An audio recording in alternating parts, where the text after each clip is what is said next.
Olá, olá, meu nome é Ilana, sou mãe de 3 crianças lindas, duas, né, com avaliação com a condição da neurodivergência com altas habilidades e superdotação. Sou mãe da Aurora, que eu acho que está indo pelo mesmo caminho, né, dos outros 2 filhos meus. E sou criadora do projeto Conexão Mães, Despertando Potencial, que ajuda milhares de mães a se encontrarem, a entenderem toda essa questão das altas habilidades e superdotação e também a desabafarem, porque uma coisa é o que acontece em livros, os que os profissionais falam, que dão um norte gigantesco, e outra coisa é a prática. Porque a prática, ela geralmente, né, é adequada à rotina de cada família. Cada família ela é diferente. Então, cada família vive um desafio diferente dentro de casa.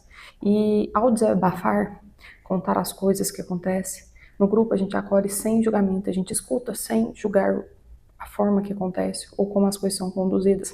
Isso está ajudando muitas mães mesmo. Temos recebido vários relatos, né, de agradecimento a esse grupo. E hoje eu venho aqui comentar com vocês sobre autoestima do meu filho. Eu tenho uma dificuldade muito grande lá em casa, porque toda vez que eu preciso chamar a atenção do meu filho mais velho, o que acontece? Eu chamo a atenção dele, ele não gosta de ser chamado a atenção, ele não gosta de ser corrigido.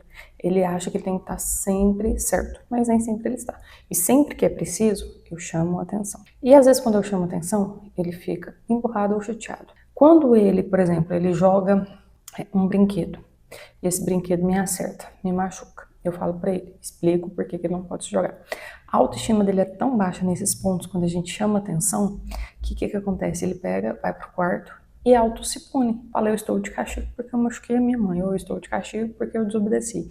Ou eu vou ficar de castigo agora sem TV o dia inteiro porque eu pus o desenho que minha mãe não gosta. Então, assim, a autoestima dele oscila bastante. Só que nós, mães, pais, nós não precisamos sempre passar a mão na cabeça dos nossos filhos para que ele entenda a sua autoestima. Na verdade, tem que ser o contrário. A gente tem que acolher esses momentos, a gente tem que chamar a atenção, a gente tem que explicar, a gente tem que justificar, a gente tem que acolher. Cada criança é acolhida de uma única forma, uma ou várias, porque a parte que eu quis dizer de cada única forma é que cada criança tem a sua forma de se sentir acolhida. Tem criança que ela gosta muito de carinho, de toque, de abraço. Tem criança que gosta que respeita um pouco o seu tempo, seu limite, mas esteja ali presente. Então, cada criança tem a sua forma de entender e de se sentir acolhida. Então, o que eu e meu marido, que nós fazemos dentro de casa? A gente senta, conversa com ele, explica, meu filho, quantas vezes a mamãe te pediu para você não jogar as coisas? Aí ele fala, milhares. E, meu filho, o que aconteceu? Eu joguei o brinquedo e acertei você, mamãe. Meu filho, o que você poderia ter feito de diferente para isso não acontecer mais? Ele, não jogar o brinquedo. Eu falo, mais uma opção, vamos pensar em 3 coisas. Em vez de jogar para cima, vamos guardar do lado? E eu vou ajudando ele a pensar em 3 soluções diferentes da que ele teve. Esse exercício eu aprendi em terapias, acompanhando meu filho em terapias, e eu vi muito essa questão de ajudar ele na autoestima, porque ele precisa entender que ele não precisa só jogar as coisas, porque isso acaba sendo impulsivo. E quando eu chamo a atenção dele, por essa impulsividade, agir sem pensar, ele se sente, assim, de uma certa forma, com a autoestima lá embaixo. É a mesma forma perder o jogo. Quantas vezes eu já não escutei meu filho virar para mim e falar assim, eu não consigo fazer, eu nunca vou ganhar. E essa palavra nunca é muito pesada. E muitas das vezes tem vezes que eu preciso ser firme mesmo com meu filho, para ele entender que não é daquele jeito. Depois que ele consegue se regular, eu sento e converso com ele, meu filho. A questão não é essa, não é você nunca ganhar. A questão é você desistir antes de tentar ganhar. Porque geralmente quando ele vê que ele está perdendo, já para e desiste. Então, assim, foram algumas formas dentro de casa que eu consegui encontrar para melhorar a autoestima dele. Mas todas essas frustrações que ele sente, todas as vezes que a gente fala não com uma coisa que ele gostaria de fazer, todas as vezes que a gente corrige ele não gosta, todas as vezes que acontece alguma coisa que ele acaba machucando alguém e ele não gosta, a autoestima dele é muito abalada. E é por isso que ele tenta se autopunir e acha que não é merecedor das coisas. E qual que é a melhor forma que eu, Ilana, encontrei para ajudar o meu filho? Com muito amor e carinho, mas sempre mostrando o lado certo. Mas o que é certo? Qual é o lado certo? é aquilo que é ensinado dentro de casa. Cada casa tem os seus princípios que são inegociáveis. Então, cada casa tem o seu certo. Por exemplo, tem casa que é inegociável. Todo domingo é dia de ir na missa. E às vezes eles não gostam e não entendem, mas é inegociável. E às vezes eles vão se sentindo mal. Como a gente tem que fazer? Sempre ensinar, mostrar, explicar, conversar muito, porque eles gostam dessa explicação, e acolher. O principal ponto é acolher, mas tem a hora certa. Porque quando eles estão em crises, que meu filho já entrou várias vezes em crise, não adianta eu tentar acolher ele naquele momento. Ele precisa primeiro se regular para depois eu acolher. Jogos, quando ele perde. Pique-esconde, jogo da memória. Várias vezes ele parou de jogar e falou, eu nunca ganho. O que eu faço? Às vezes a mãe tem que usar uma estratégia de deixar ele começar a ganhar, ficar empatado e a mãe ganha, ou vice-versa. Mas isso são estratégias que eu aprendi dentro da terapia do meu filho.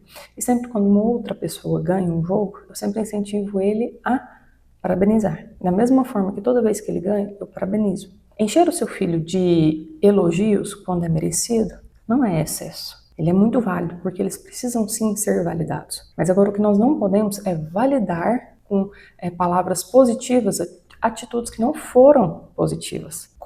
Voltando novamente, conforme eu falei, cada casa tem os seus princípios e é baseado em cima desses princípios que os pais determinam dentro de casa, que eles vão determinar o que é certo e o que é errado, o que eles querem, o que eles não querem, o que eles acham que é correto, o que eles acham que é errado. Então, depois disso, é que os pais conseguem entender, não, isso eu não quero que aconteça, então vai corrigir o filho. Ou isso para mim tá tudo bem, isso para mim não tem tanta relevância, porque a gente não pode comparar uma casa com outra, porque cada casa é diferente. Imagina, na verdade já um casal, duas pessoas quando se casam, juntam, moram junto, enfim, já são dois pensamentos diferentes que têm muita divergência. Imagina você comparar uma casa com a outra, vai dar muita divergência, não tem como. Então nós temos sempre que basear nos princípios, nas coisas que foi definido dentro de cada casa. E lá em casa, sempre estimulamos os nossos filhos a não desistir. Mesmo que perdendo, não desista. O Giovanni Filho está agora aprendendo a andar de bicicleta sem rodinha. Por incrível que pareça, nós não estimulamos muito, a gente deixou ele ter um interesse. Assim que ele teve o interesse de aprender, eu apenas falei o que ele deveria fazer. E ele foi tentando, só com os meus comandos. Isso para mim é uma vitória muito grande, porque meu filho, quando era há 2 anos atrás, ele não obedecia comando. E hoje ele está aprendendo a andar de bicicleta sem rodinha apenas obedecendo comando. Só que foi fácil? Não. Quantas vezes ele desistiu, jogou bicicleta no chão e falou, eu não consigo. Mas cada dia é uma luta. E o meu filho, cada dia que você treinar um pouco, você vai conseguir andar um pedaço maior. E assim foi indo. E assim ele foi vendo a evolução dele. E assim ele está percebendo que desistir não é o caminho. Que o caminho, na verdade, é ele persistir, mesmo que ele erre, mesmo que ele perca, mesmo que ele não consiga chegar no objetivo dele. Mas isso, dentro da cabecinha dele, ficam turbilhões de emoções. Então imagina, pra gente já adulta é difícil lidar com os nossos sentimentos, nossas emoções, mesmo tendo maturidade. Imagina pra uma criança que é imatura, que não entende direito seus sentimentos, que tem quase nada, na verdade nada de maturidade, estão aprendendo a viver. Então nós temos que ter muita paciência e não desistir. Eu sei que essa jornada ela é muito difícil, é muito cansativa.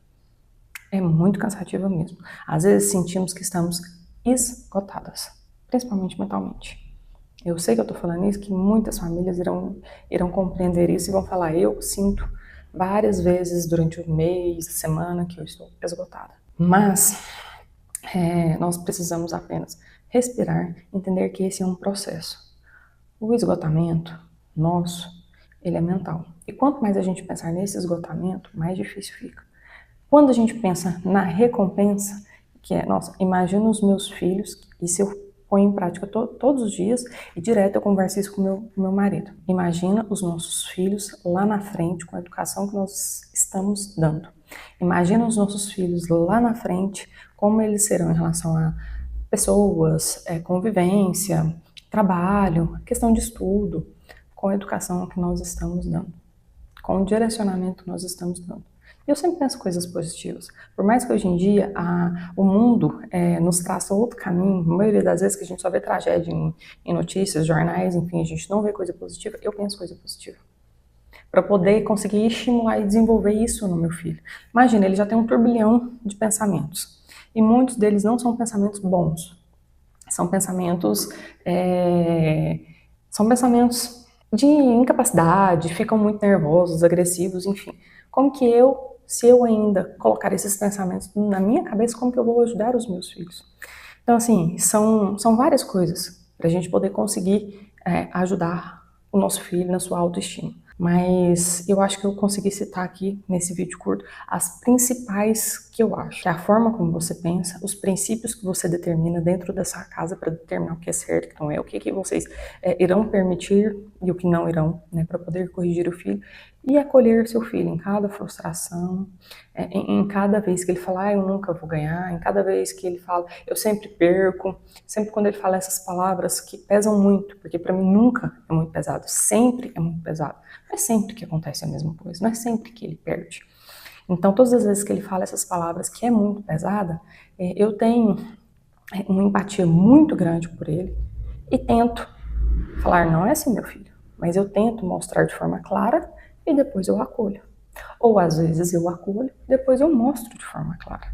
Ou às vezes a gente continua um jogo, eu convenço ele a continuar o jogo, deixo ele começar a ganhar e depois eu converso. São várias estratégias que nós podemos usar para cada situação. Mas essas situações nós só vamos aprendendo no dia a dia, na rotina. E na rotina de dentro de casa. Pessoal, eu acho que era isso que eu tinha para dizer em relação à autoestima do meu filho. E se esse vídeo fez sentido para você, comente aqui comigo. O que mais te deixa apreensivo em relação à autoestima do seu filho, quanto às habilidades de superdotação? Comente aqui com a gente.